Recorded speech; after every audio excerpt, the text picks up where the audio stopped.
Welcome to Get Even. Get Even is the podcast where Even founders Ellen and Nora, that's me, sit down with incredible women who've been there, done that in the world of business. Get Even is your backstage pass to their lived experience. You'll hear raw insights, personal stories, and the realities of success.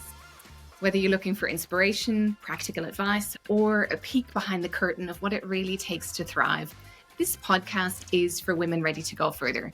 It's time to get even.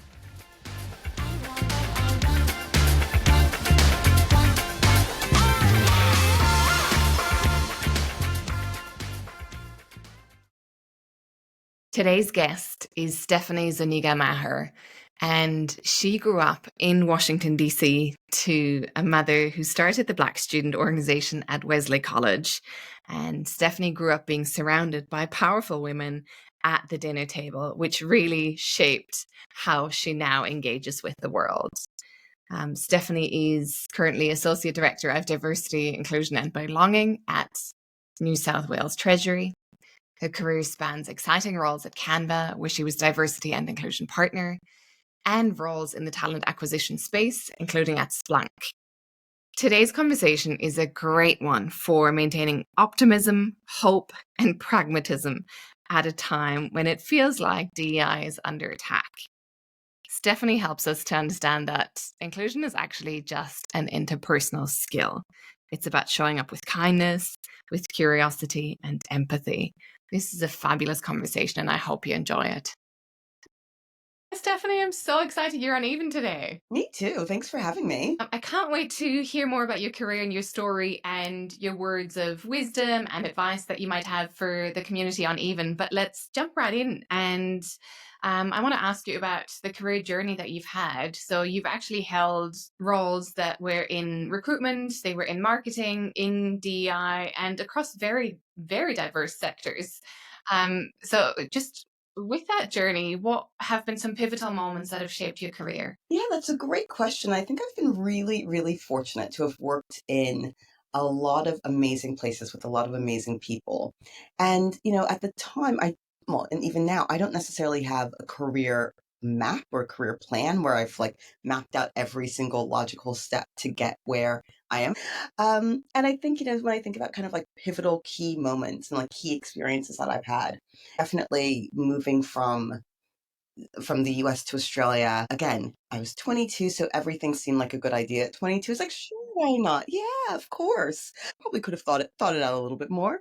But my first job in Australia, I literally had wandered into Manpower recruitment agency looking for part-time work while I studied, and they put me on as a branch admin and doing reception work. And that was my first job in recruitment.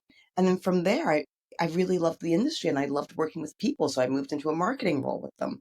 And I realized how much fun recruiters could have and, left there and went to Talent International and worked in a recruitment role. And I never would have mapped out, at that time, oh, this is what I want to do. But it's kind of having different experiences and seeing different things. And I think what's led me into where I am today, working in diversity, inclusion, and belonging, again, well, at certain points, it was very clearly mapped out of what I wanted to do, and working with a mentor who really kind of helped me see that I could do it and what the steps were that I needed to take.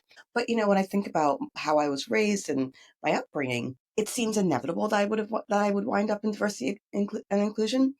And I've kind of had an idea of where I wanted to head without a key map. But I think, when I think about the key moments coming back from parental leave, that was a really big inflection point for me, reflecting on where I was, what I was seeing, what I was experiencing, and how my experience as a mother in the workforce, many women were having a similar experience. And, I studied women's studies at uni, and realizing that what I studied as what I thought was history at the time was still happening. And a lot of the same challenges I was facing and other women were also facing. And so when I kind of reflect on what pushed me into diversity, inclusion, and belonging and equity and all of these alphabet soup of a profession, it was kind of that moment of coming back from parental leave and realizing that if things were going to change, I had to play a role in making the change. And so that was probably maybe the biggest career moment other than being 23 and wandering in, getting a job in the recruitment industry.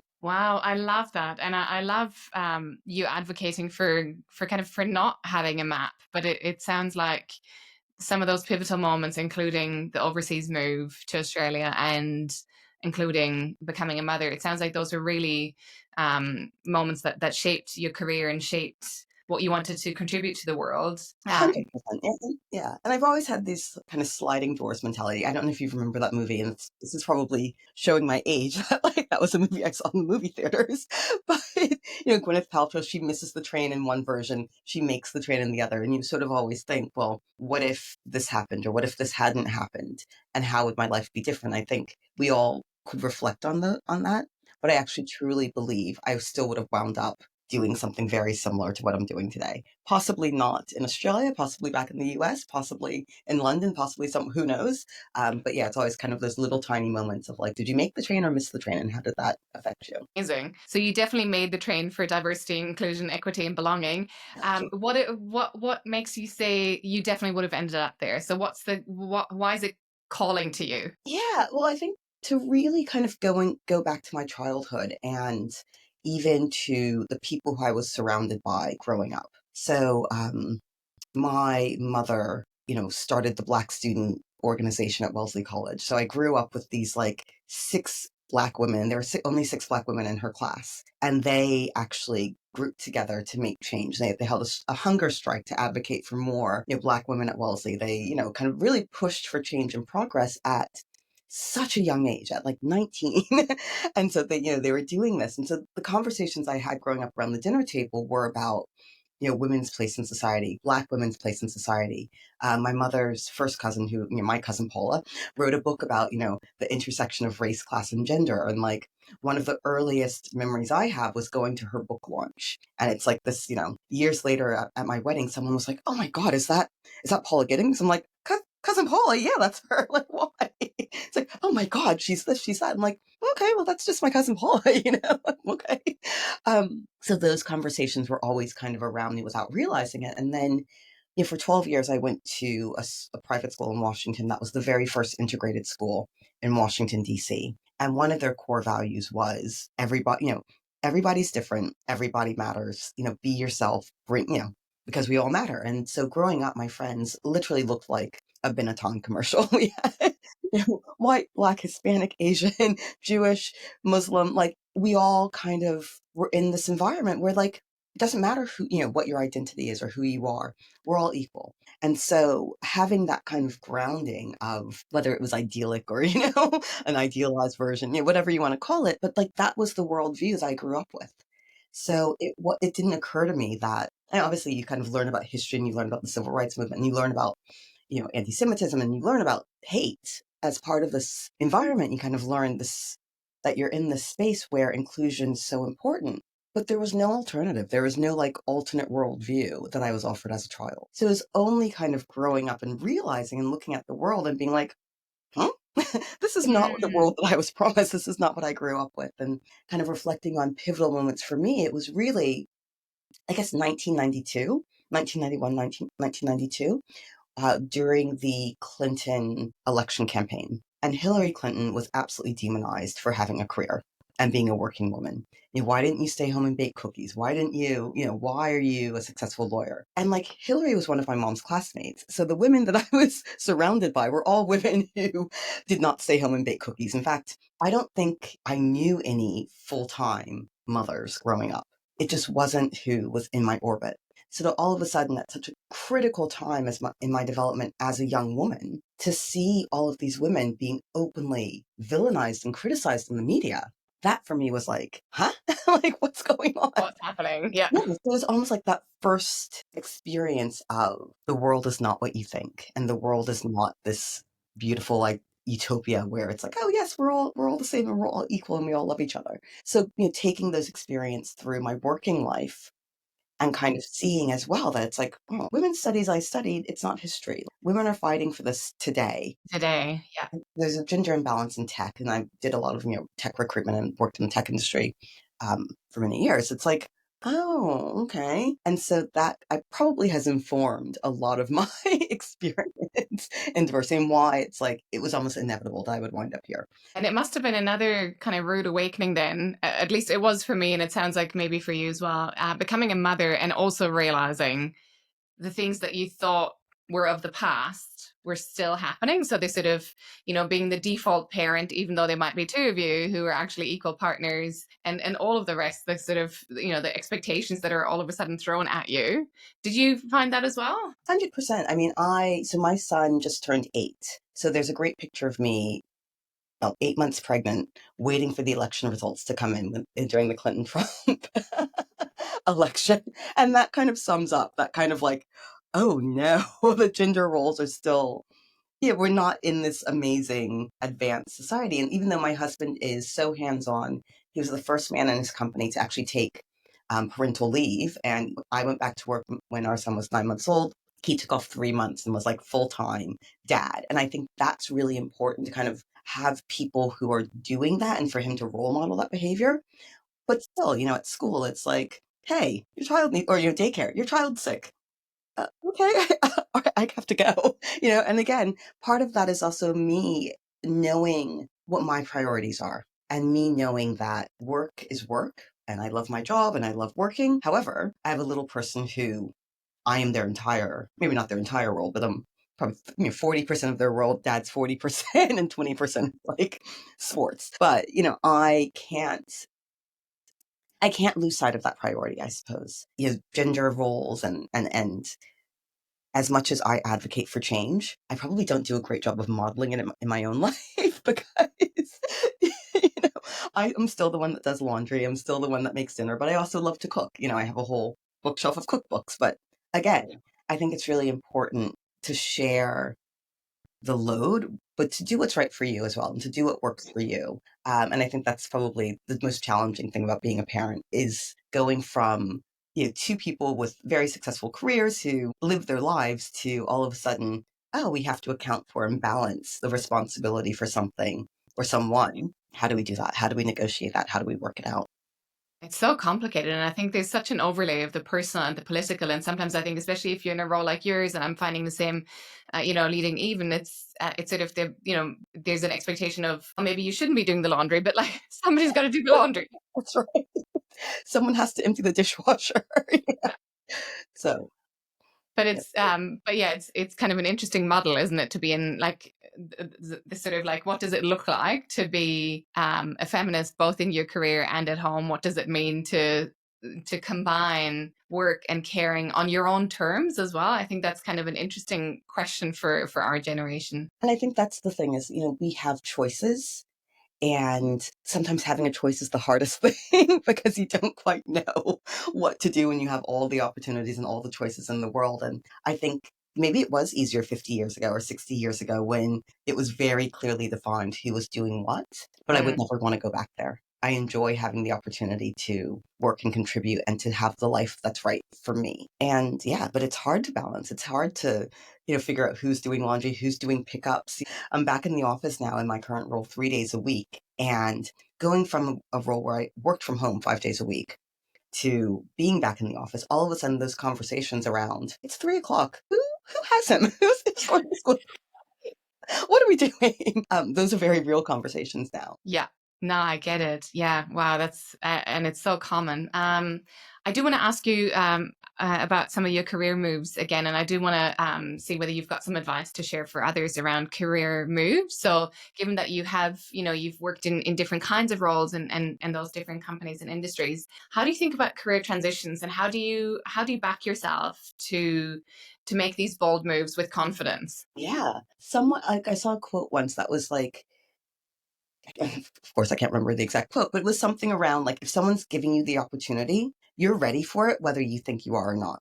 And even though you don't have confidence in yourself, someone else sees something in you. And I think that's a really interesting kind of concept because I don't know about you, but I'm always like, I'm not good enough, I'm not smart enough, I'm not tall enough, I'm not this enough. Like it's so easy to have those kind of negative thoughts in your head. But then I always go back to, well, hang on. Everyone in this situation has something, it's a risk, but they obviously see something in me and I'm bringing something to the table.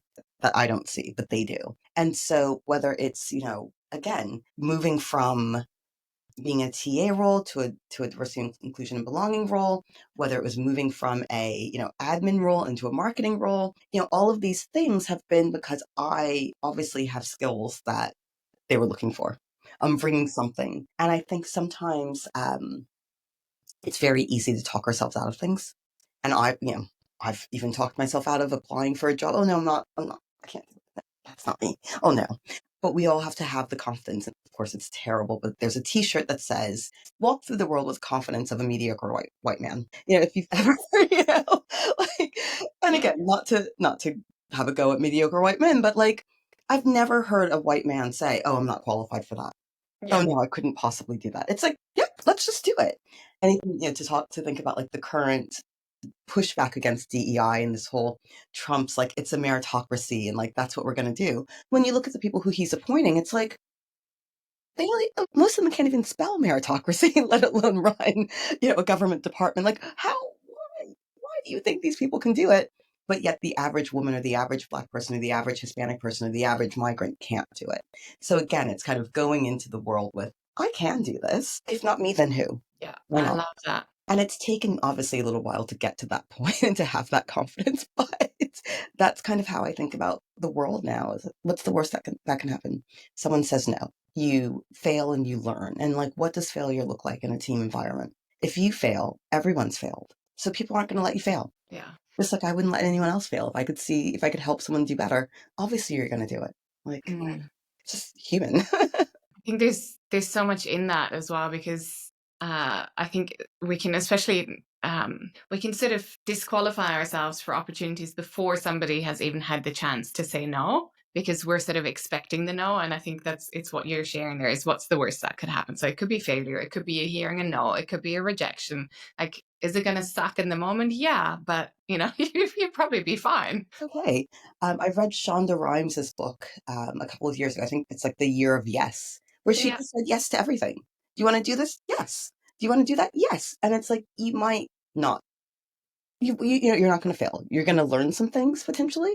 You'll be out of your comfort zone. But after saying yes to lots of things, you'll have all of these new experiences that you never would have had before. And that just makes you a better person overall.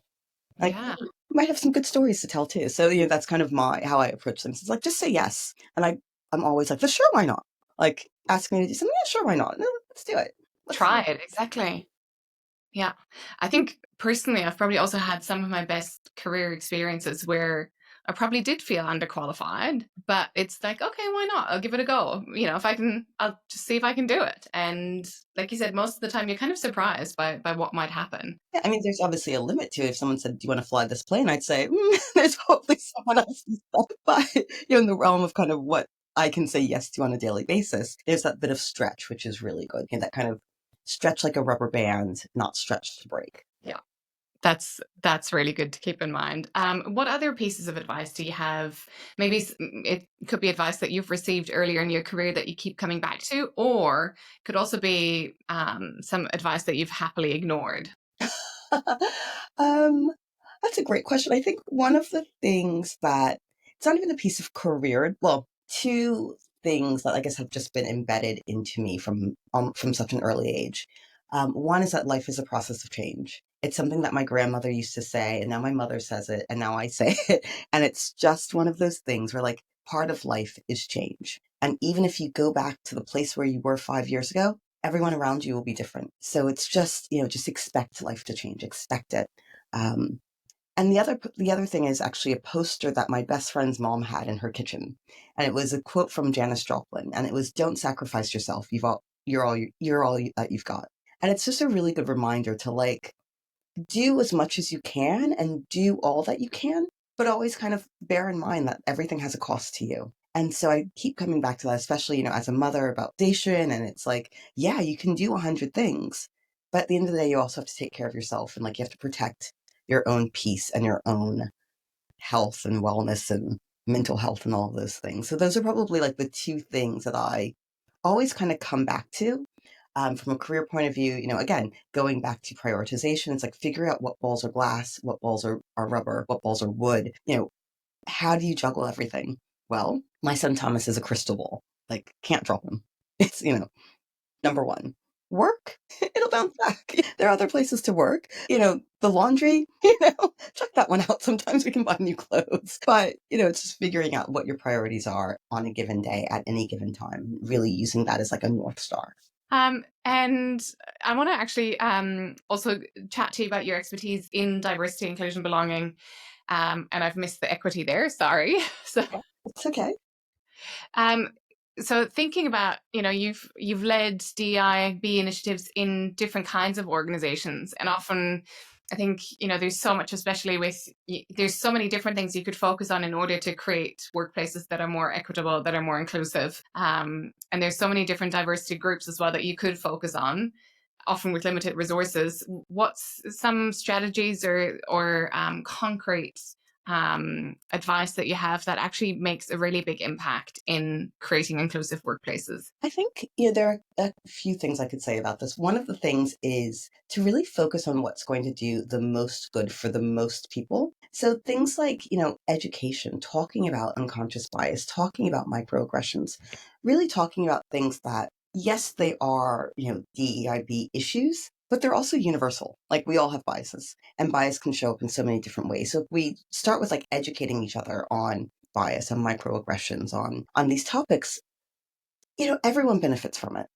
Yeah, and then you can kind of start to look at as well, there are a lot of issues around equity, like thinking about interview processes where, yes, we're helping people who have certain diversity dimensions, but we're also making it better for everyone. There's a great example in the diversity world about curb cuts, the little indents in the curb, where initially it was like, oh, people in wheelchairs can use that. But it's actually mothers, with prams, it's the elderly, it's so many different people who benefit from it, that sometimes the changes that we make for one group have such a lasting and ripple effect for other groups that we don't even realize it at the time. So I think that's also something to kind of focus on, what the bigger picture and what you're doing for one group, which also has impacts for other groups. The other thing is, I think the best way to say this, but to really focus on not just diversity, equity, and inclusion from a top down, someone on high is saying,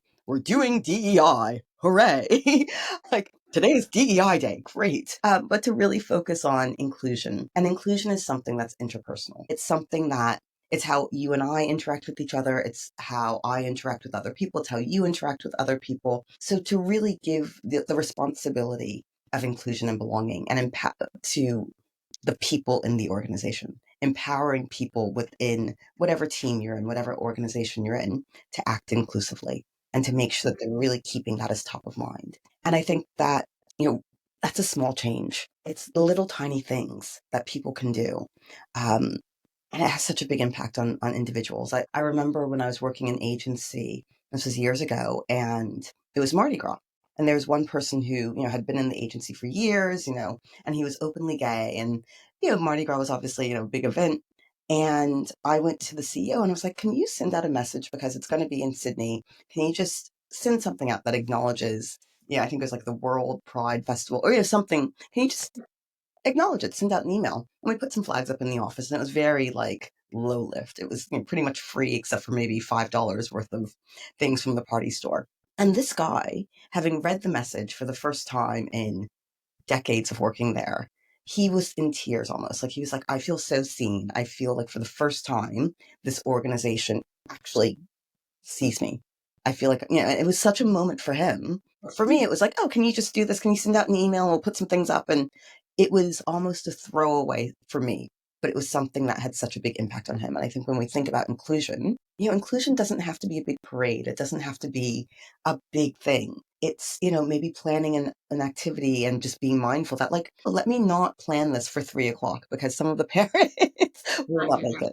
Yeah. Or if you're having a team bonding, and it's cocktail making, make sure that they're non-alcoholic cocktails and alcoholic drinks because not everyone drinks. It's just those little tiny things that will make someone else feel so seen and like they belong with and included in the organization.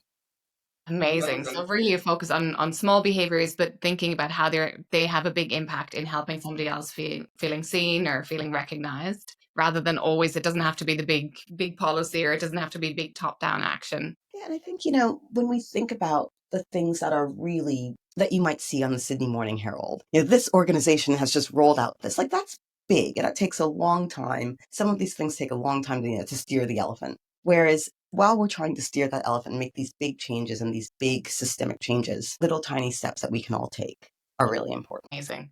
What are some other common misconceptions about DEIB in corporate settings? I think, it's really easy for people to say, this doesn't apply to me. And one day I'm going to get absolutely crucified by my husband, but I use his name as like the stereotypical person who doesn't think that DEI applies to him. He very much is an advocate and is very supportive, but his name's Gary. And Gary kind of brings up, a certain type of person, a certain, idea in your head. And it's like, how do we get the Garys to understand the critical role that they play? And again, it's like, there are people who it's like, oh, well, my wife works and, my wife's very impacted by this, or my best friend's gay, or, they have people kind of, in their orbit who are affected by DEI, but they don't think it impacts them. It's like, how do we bring them on the journey? How do we get them into the room? I was meeting with someone earlier and they're like, oh, what if we get a question about X, Y, and Z? And I said, half the time when there's a DEI workshop or seminar or fireside chat, the people who are really opposed to it don't come.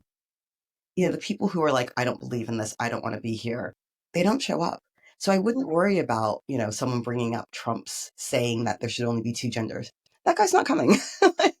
He's not even going to make it into the room. So I think it's how do we get those people who are uninterested, uninvolved into the conversation? And that's the big challenge. And I don't know of any organization that I've seen that's really nailed it.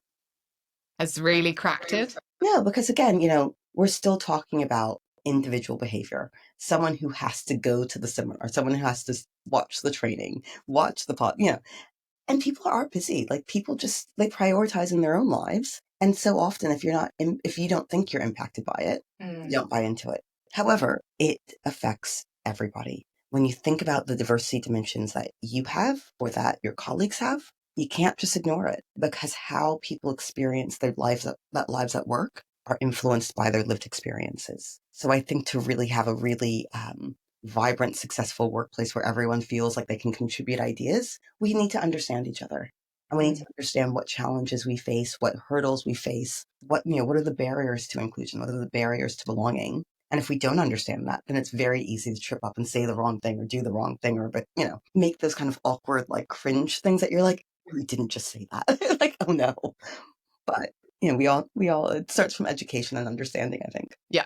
Actually, I do want to ask you about those awkward and cringe moments, because I think sometimes a reason that some people don't engage is because they're scared of saying the wrong things, or because, maybe they've used an incorrect pronoun and have experienced sort of being shot down or being ostracized because of it. And I think sometimes that actually prevents us from progressing together. So I want to sort of hear your thoughts on how can we embrace the awkwardness? I think, look, I love that phrase, embrace the awkwardness, because I think it is so true that people don't want to be the bad person. Like I would say 95% of people don't want to be the bad person. There are 5% that are just assholes. So they will. But most people don't want to make other people feel uncomfortable. And so that leads like almost that like diversity paralysis. Like, and you see it a lot with managers who, someone might disclose, oh, I have ADHD. And they're like, okay, bye, good. I don't know what to do with that. And it's like this frozen thing. It's like what they don't know what to do. And I think what we need to ensure is that we have workplaces that are psychologically safe, that people feel comfortable saying, do you know what? I actually don't know what that is, or how can I help you? Not freeze, but to actually ask the next question with kindness and empathy. And I think again, nobody wants to look silly or stupid or uninformed or ignorant, but we all have to feel safe enough to learn from each other. And we also have to do the work ourselves, right? Like, if you're going to whatever diversity day and you turn up and you're expecting everyone to tell you everything that you need to know about, I don't know, what, their diversity dimension, it's like, well, mate, can you Google? Can you do a little bit of homework first? Don't expect the people who are the most marginalized to do all the education and all the psychological work. We shouldn't have to carry that burden. Mm. But at the same time, create a space to ask questions, create a space to say, I'd like to learn more, and to approach it with, again, humility and kindness and empathy and all of these like really nice human characteristics rather than being like, oh, I've never heard of that. That's not a real thing. It's like, okay, mate, just really creating environments where people can ask questions in a safe space. And also, if someone does do the wrong thing, well, what's next? How do we call them in and say, hey, when I heard you say, I don't know, that all women are stupid, that really offended me. Why did you say that? Like, do you realize the impact of what that had? Maybe not even on me, but on someone else. And I think it's really important to kind of build that muscle within the organization to call people in and not just point out like, haha, you said something really silly. You're terrible. Like that's not helpful. To me, that sounds like it's actually just you're highlighting human skills of, how do you have empathy? How do you have curiosity? How do you have a conversation that might be a bit, you're going to have to tell somebody that you're offended. But that's sort of, we're just practicing being a capable human being in relationships with others. That's what it sounds like. I think, not to do myself or do DEI people a disservice, but that's a lot of what we do. We help people be more human and empathetic and understanding. Because at the end of the day, the feeling of inclusion, the feeling of belonging, it's not specific to one group of people. Their skills, their behaviors, actually, it's a pattern of behavior that everyone kind of should do. I mean, not to tell people how to live their lives, but like you should kind of be nice to people and treat everyone equally. Like that's kind of the basis. So yeah, I don't think it's not rocket science. We're not reinventing the wheel over here. We're just trying to get everyone to be good humans, kind, empathetic, nice people.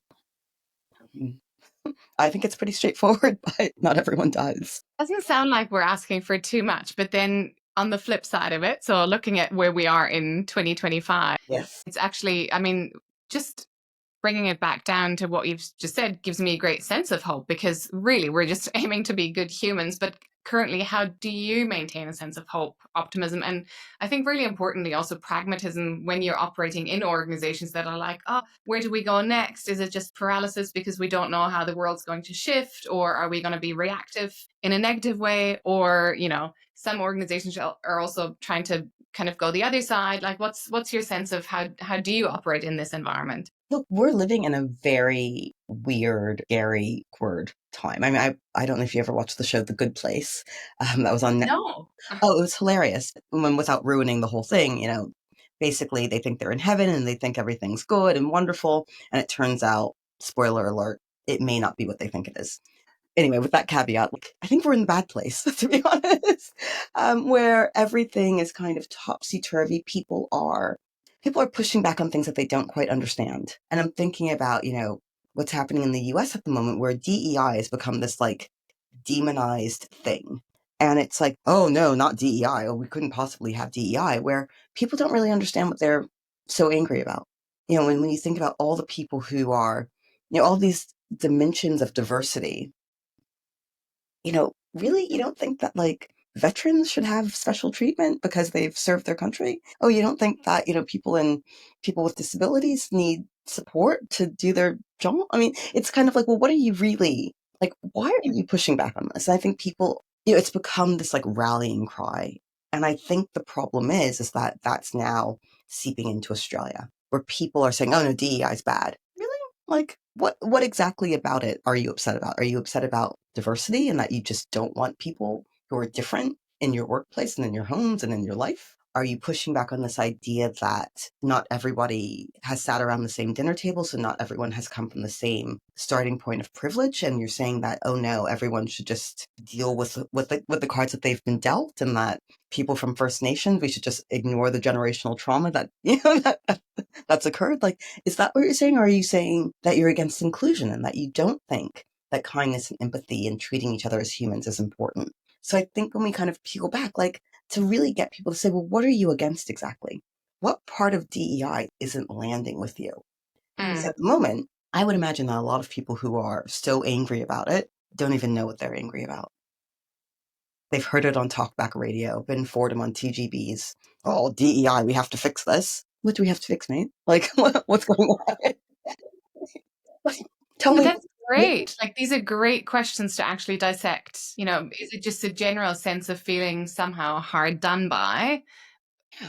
And that like, they're reacting to? and that's the thing. I don't know that anyone really knows. And I think to actually make people say, I am against diversity, that's a big call. Like, that's a massive call.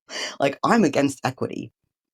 Again, really big call. Like, to actually go through and say that you're anti all of those things. Is that really what you mean? Like, when you're standing up to say that, like, is that really how you feel? Or is it something that's so easy to attack? EI. Oh yeah, I'm against it. I'm against belonging. People shouldn't feel that way at work. People shouldn't all feel like they can be heard. That's probably where I'm scared because people are jumping on that bandwagon. But I also kind of have to laugh because there's so many people who aren't falling into that trap and who see the idiocracy behind it. And that's the only way I can really describe it. And I know that what's happening a lot in the US is that companies are so afraid to get on the wrong side of this administration that they're changing names and reorganizing and doing all these things to cover up their DEI efforts. But again, are they still having training sessions where people are talking about microaggressions or treating each other with humility or interpersonal communications? Probably in a lot of cases. Like, some of these behaviors, as you mentioned before, they're basic human workplace behaviors, basic words, ways of working. So whether you call it, we're having an inclusive language workshop, or whether you have a business communications workshop where we talk about how we communicate with each other, it's semantics, but it's also really important for companies with US federal contracts to toe the line. And so I get it, but it's just not great to be in this situation. No, it's not. But I think, yeah, your framing is really helpful because it's actually giving some language to when you're hearing a pushback right now. So if you're a woman listening to our conversation on Even and you hear somebody make a sort of snide remark about DEI, you're giving some great language for women to say, well, what do you actually mean by that? And which element of it do you oppose? And I think then the business lens of it is also, I think, perhaps there's also the importance for us of, you don't need to panic because you're also in organizations. People continue to be good humans, and many leaders are continuing to be good leaders and, having great conversations with the people that they lead and equipping each other with the right tools and the right frameworks to actually practice inclusivity, even though I think we might be seeing a language shift. I think, there was a Gartner report that came out that's kind of said in 2025, companies will move away from diversity and towards inclusion and belonging. And I think that's true. Because I think even the words inclusion and belonging sound less threatening to some people in the world than diversity. Diversity, all of a sudden, people think you're coming for their job. Oh my God, can someone please think of the straight white men, please? What's going to happen to them? Inclusion and belonging is like there's a space for everyone. We're all included. We all belong here, no matter what. And I think if we kind of think with that mentality, that also makes the DEI debate kind of like, oh, we're not talking. No one's coming for your job. Like, it's going to be okay. Yeah, it's less scary. And who doesn't want to belong? It's a fundamental part of being human. Like, every single culture throughout time, people want to be part of a group. I mean, obviously some people are introverts. I think I've become more introverted since COVID, so I'm quite happy to be in my house, but I'm still wanting to be part of a group of some sort. And I think that's universal. So it's not going away. Wow. We've covered a lot in 40 minutes. You've given me some amazing language to really think about what's happening in the world right now. But I also think just sharing your story with our community on Even is super helpful because you've shown us once again that careers are not about perfect planning and sort of hierarchical moves, but it's actually it's sort of not mapping things out perfectly. And I really love that. And I love the fact that you've come back to your purpose from when you've grown up, in a sense, and that you found a way to connect your upbringing to your calling now. Thank you so much for sharing your story. It's been a delight to have you on Even, Stephanie. Thanks for having me. It's been wonderful talking to you.